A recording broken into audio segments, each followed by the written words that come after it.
Presentamos Comunidad que Celebra. Para conocer los principios, contenidos y significados de la liturgia católica, procurando su mejor comprensión, vivencia y participación por parte de los fieles católicos. Comunidad que Celebra. Comunidad reunida, comparte así su vida y se hace fuerte en la fe. Muy buenas tardes, hermanas y hermanos. Estamos a martes 9 del mes de mayo. Hoy en este programa, Comunidad que Celebra, les voy a pedir una pequeña oración por este que les habla, que está también de cumpleaños en este día.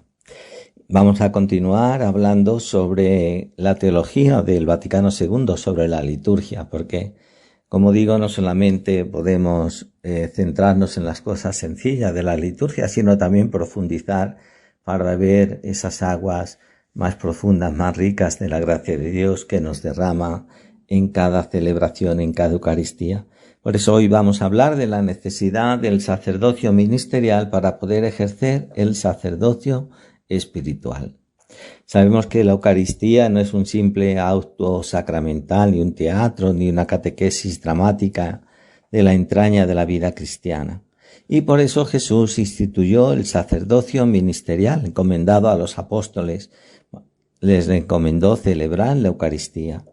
Así se obra en nosotros la transmisión del espíritu filial de Jesús. Comiendo la muerte del Señor podemos asimilar su espíritu.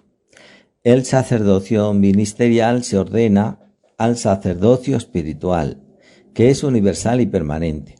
Recurrimos al ministerio sacerdotal y comemos el cuerpo de Cristo para poder entregar el nuestro. Bebemos su sangre para derramar la nuestra. La participación en la Eucaristía sacramental nos capacita para poder ejercer el sacerdocio bautismal día a día. Al tener que recurrir al ministerio sacerdotal en los sacramentos, es el signo de la prioridad absoluta del amor de Dios. Significa negarse uno a sí mismo como fuente de salvación y reconocer que hemos sido ganados antes por la ternura de aquel que nos amó primero. El sacerdote en su ministerio atestigua a Jesús como principio. Jesús no se limita a enseñarnos su modo de vivir, sino que nos transfunde su vida, que nos la transmite de manera que se hace vida en nosotros. La necesidad de recurrir al ministerio del sacerdote, lejos de sustituir a Cristo, hace que no podamos prescindir de él. El ministerio es lo que hace que la Iglesia no pueda desentenderse y autonomizarse de Jesús como su cabeza, ni que los cristianos caigan en un monólogo con sus propios pensamientos, haciendo de Cristo solo un símbolo. La referencia al sacerdote como representante de Cristo, cabeza, hace que la Iglesia no llegue a convertirse en una asamblea de hermanos sin padre ni madre, construida por ellos mismos. El ministerio introduce en la asamblea la alteridad, es decir, hay alguien, un otro con quien nos relacionamos, el diálogo entre convocante y los convocados, entre lector y oyentes, entre el que alimenta y los que son alimentados, entre santificante y santificados. Por eso el sacerdote tiene un doble papel en la asamblea litúrgica. Por una parte es un miembro más de ella. En cuanto miembro de la asamblea, él es también convocado, oyente, alimentado, santificado junto con los demás. Pero al mismo tiempo asume simbólicamente el papel de Cristo cabeza que dialoga con su asamblea. Es el signo de Cristo que convoca, de Cristo que habla, de Cristo que alimenta, de Cristo que bendice y santifica. Como miembros del pueblo sacerdotal, todos los cristianos ejercemos nuestro sacerdocio en la vida ordinaria, viviendo como Cristo vivió. O de eso se trata, de que intentemos vivir como Cristo vivió. Pero todos tenemos necesidad de mantener esa vida en un continuo contacto con su fuente, que son las acciones salvadoras de Cristo, y de llevar esa vida a su culmen, explicitando la gloria de Dios que somos en la alabanza formal que expresamos en nuestra acción de gracias por Cristo, con Él y en Él. El concilio ha expresado todo esto en una de sus frases más felices. Es la frase de la Sacrosanctum Concilio que más se suele citar. La liturgia es la cumbre a la cual tiende la actividad de la Iglesia y al mismo tiempo la fuente de donde mana toda su fuerza. Es el número 10 de la Sacrosanctum Concilio. Se resume ahí todo aquello de lo que hemos venido hablando. En la Eucaristía celebramos las acciones de Cristo, que son la fuente de donde recibimos esa vida tan abundante. Y al mismo tiempo llevamos a la Eucaristía todas nuestras acciones y realidades vitales para que culminen allí. La dimensión catabática, es decir, las gracias que recibimos de Dios, considera la liturgia como fuente de nuevas gracias, que se experimentan como fruto de la celebración. Y la dimensión anabática es lo que nosotros ofrecemos a Dios en la liturgia, considera la liturgia como culmen de todas las gracias recibidas que uno trae a la celebración para ofrecerlas a Dios. Si la gracia recibida, si la vida de Cristo en nosotros no culmina en una celebración, nos veremos privados de la fuente que la mantendrá viva en nosotros y la irá haciendo cada día más intensa. Escuchemos un canto que nos ayude a profundizar estas reflexiones que nos van metiendo dentro de la teología del Vaticano sobre la liturgia. Pueblo de reyes, asamblea santa, pueblo sacerdotal, pueblo de Dios, bendice a tu Señor. Pueblo de reyes, asamblea santa, pueblo sacerdotal, pueblo de Dios, bendice a tu Señor. Te cantamos, oh Hijo amado del Padre, te alabamos, eterna palabra salida de Dios. Te cantamos, oh Hijo de la Virgen María, te alabamos, oh Cristo nuestro hermano, nuestro Salvador. Pueblo de reyes, asamblea santa, pueblo sacerdotal, pueblo de Dios, bendice a tu Señor. Te cantamos a ti, esplendor de la gloria, te alabamos, estrella radiante que anuncias el día. Te cantamos, oh luz, que iluminas nuestras sombras. Te alabamos, antorcha de la nueva Jerusalén. Pueblo de reyes, asamblea santa, pueblo sacerdotal, pueblo de Dios, bendice a tu Señor. Te cantamos, Mesías, que anunciaron los profetas.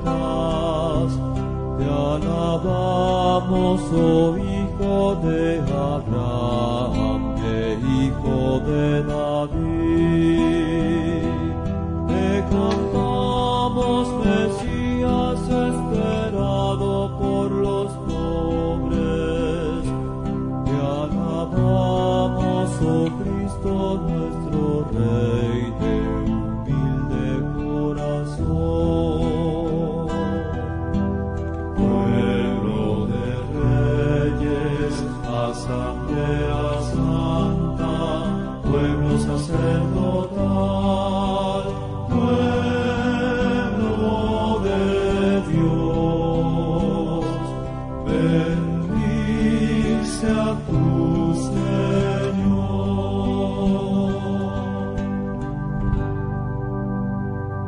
La liturgia es, y lo sabemos bien, la acción de Cristo y es la presencia de Cristo en medio de su iglesia, porque Cristo nos lo prometió y lo cumple. Cristo está siempre presente en la iglesia, sobre todo en la acción litúrgica, como dice el concilio en la Sacrosanto Concilio número 7.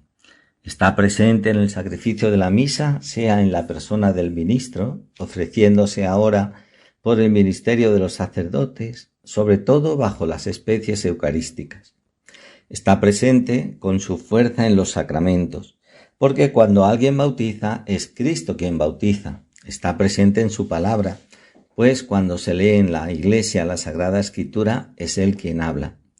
Está presente por último cuando la Iglesia suplica y canta salmos, el mismo que prometió: donde están 2 o 3 congregados en mi nombre, allí estoy yo en medio de ellos. Mateo 18:20. La novedad del concilio es reconocer junto a la presencia real de Cristo en las especies eucarísticas otras presencias también reales, aunque no sean corpóreas, sobre todo la presencia real de Cristo cuando se lee la palabra de la Escritura e incluso en la homilía, según aquello de que quien a ustedes escucha, a mí me escucha. El sacramento de Cristo, no solo la Eucaristía, sino también la palabra. Y la asamblea con sus ministros. En ellos, Cristo se hace presente ejercitando su sacerdocio. La comunidad presidida por un ministro ordenado tiene en Cristo su verdadero profeta, sacerdote y Señor, el cual es representado de muchas maneras en la comunidad, pero siempre como Cristo glorioso, en la asamblea, en el presidente, en el evangelio, en el pan y el vino. A pesar de la diversidad de los signos, es uno solo el que se hace presente. Los problemas de la teología litúrgica son últimamente problemas de cristologías deficientes, es decir, de teología sobre Cristo que no están muy claras, porque una cristología que es meramente ascendente, que solamente se circunscribe a Jesús de Nazaret y a su contexto histórico, y solo nos habla del Jesús que vivió entre nosotros, no nos permite entender cómo la liturgia sea la acción de Cristo, ni que Jesús sea el único Salvador, ni que los sacramentos sean signos de salvación. En la época del concilio había madurado la teología sacramentaria, que culminó en la obra de un gran teólogo llamado Schillebeck. Este texto de Cristo, sacramento del encuentro con Dios. Y esa teología pues ha ido dejando unas reflexiones que nos ayudan a entender que los sacramentos son encuentros con Cristo. Y Cristo es el sacramento original, es decir, Cristo es el sacramento del Padre, el que nos revela al Padre. Durante su vida mortal, las gentes podían encontrarse con Él, podían oírle, podían tocarle a través de su humanidad. Pero ahora Cristo sigue siendo alcanzable a través de esos signos sensibles que lo hacen presente. Muchas veces nos falta, tenemos ojos pero no vemos, oídos y no oímos, nos falta entender este misterio de Cristo. El misterio de Cristo que celebramos precisamente en la Pascua, celebramos en el misterio pascual, en la Eucaristía, de un Cristo que nos prometió y que nos cumple: yo estaré con ustedes todos los días, hagan esto en memoria mía. Quien a ustedes les escucha, a mí me escucha. Quien me acepta a mí, acepta también al Padre. Quien les acepta a ustedes, me recibe a mí también. Todas estas reflexiones, ustedes son mis amigos, el Padre y yo somos uno, y ustedes están en mí, y cuando están en mí están con el Padre. Todas estas reflexiones que Cristo nos dice a lo largo del Evangelio nos ayuda a entender parte de ese misterio de la comunión de Cristo con su Iglesia, de Cristo con sus discípulos, de Cristo con nosotros, que a pesar de no estar en el tiempo de Jesús, seguimos también pues encontrándonos con Él sacramentalmente. Por eso Él está resucitado, y cuando está resucitado Él puede estar simultáneamente en cualquier lugar que se le invoca, que se le escucha, que se le celebra, que se reúne una comunidad, en cualquier lugar que se reconoce en el sufrimiento de los pobres, de los vulnerables, de los que sufren, pues una cercanía a la que hay que mostrar solidaridad, misericordia y amor.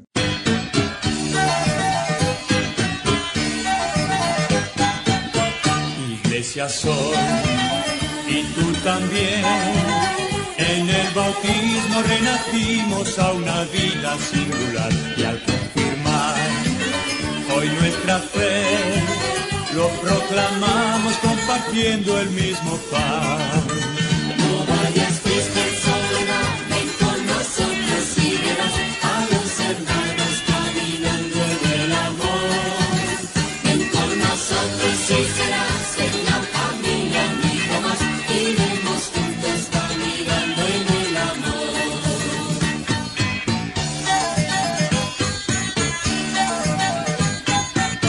Yo la veré envejecer, pero a mi imagen con arrugas y defectos la querré, la quiero más, pues sé muy bien que ha envejecido sin dejarme de querer. No vayas triste en soledad, ven con nosotros y verás a los hermanos caminando en el amor. Ven con nosotros y serás en la familia un hijo más, iremos juntos caminando en el amor.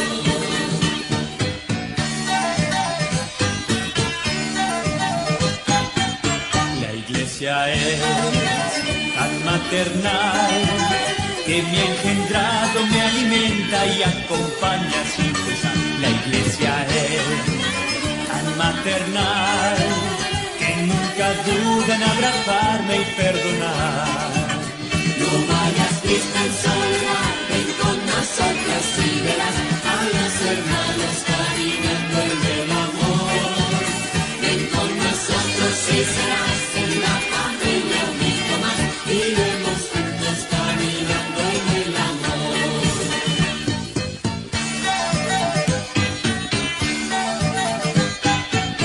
Tensiones hay y las habrá, porque nosotros somos hombres y no ángeles de luz. Pero al final, solo al final, la iglesia humilde encontrará su plenitud. No vayas triste en soledad, ven con nosotros y verás a los hermanos caminando en el amor. Ven con nosotros y serás en la familia un hijo más, iremos juntos caminando en el amor. Iremos juntos caminando en el amor. Bien, continuamos en la reflexión sobre la liturgia y también la liturgia y la eclesiología de comunión. Sabemos que el Vaticano II estimula mucho la reflexión sobre la Iglesia, que vivamos la comunión, no solamente con Dios, sino entre nosotros y con el mundo, y la participación.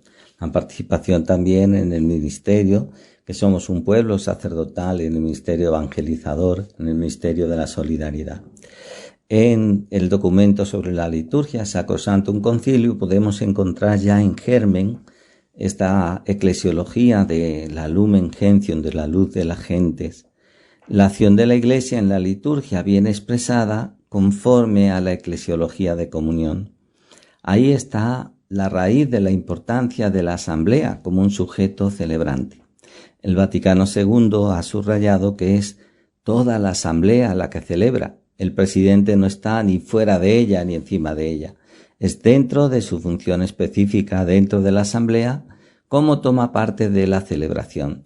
De ahí la importancia que tiene la participación activa de todos. Y por eso hemos hablado en otros programas de la participación activa interior y exterior de la asamblea, en la participación activa a través de los distintos ministerios, pues del lector, de cantor, por supuesto de la presidencia, del diácono, del acólito, de la misma asamblea. Es muy importante al respecto un artículo de Yves Congar, un teólogo, que nos habla de la Iglesia o la comunidad cristiana, que es el sujeto integral de la acción litúrgica. Y cita a San Cipriano, que decía que el presbítero no debe celebrar nunca solo. Como ya dijimos, la Sacrosanctum Concilium nos llega todavía a afirmar explícitamente la idea del sacerdocio de fieles que encontramos más tarde en Lumen Gentium, la luz de las gentes, en el número 10.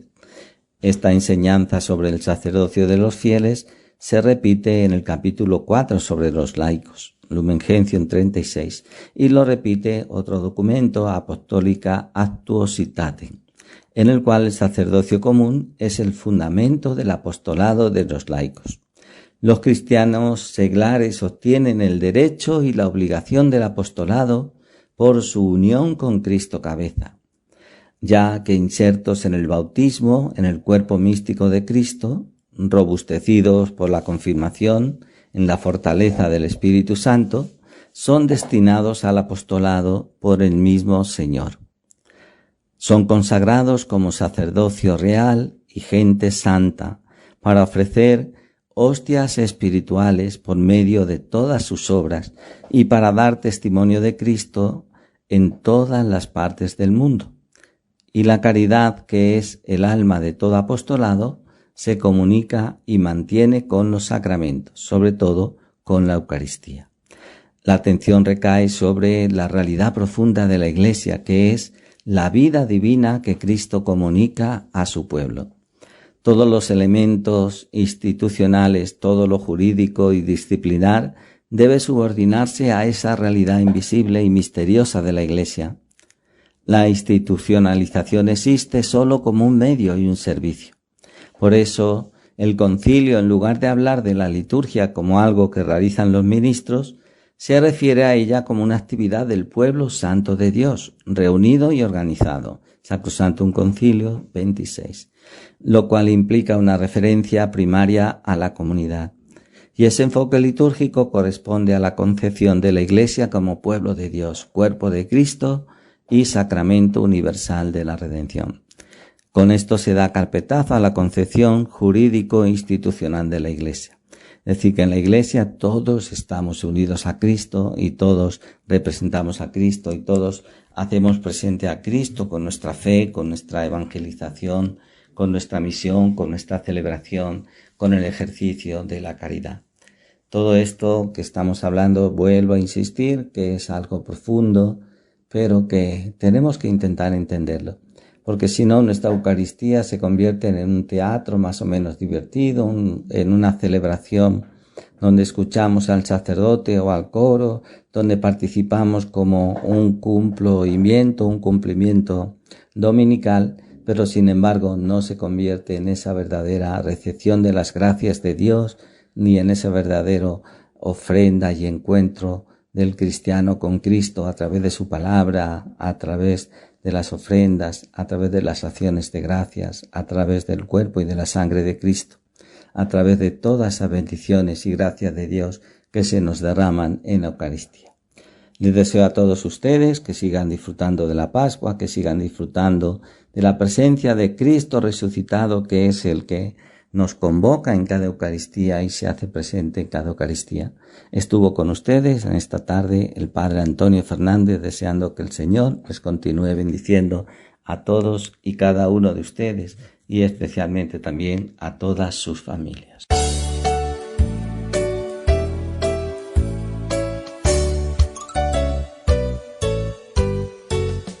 Todos unidos formando un solo cuerpo, pueblo que en la Pascua nació, miembros de Cristo en sangre redimidos, iglesia peregrina de Dios. Vive en nosotros la fuerza del Espíritu, que el Hijo desde el Padre envió.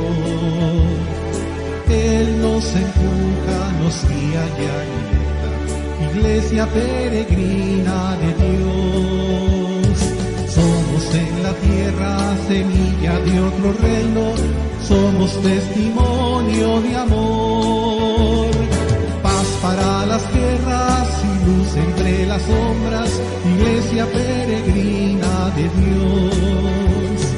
Paz para las guerras y luz entre las sombras, iglesia peregrina de Dios. Rugen tormentas y a veces nuestra barca parece que ha perdido el timón. Miras con miedo, no tienes confianza, iglesia peregrina de Dios. Una esperanza nos llena de alegría, presencia que el Señor prometió.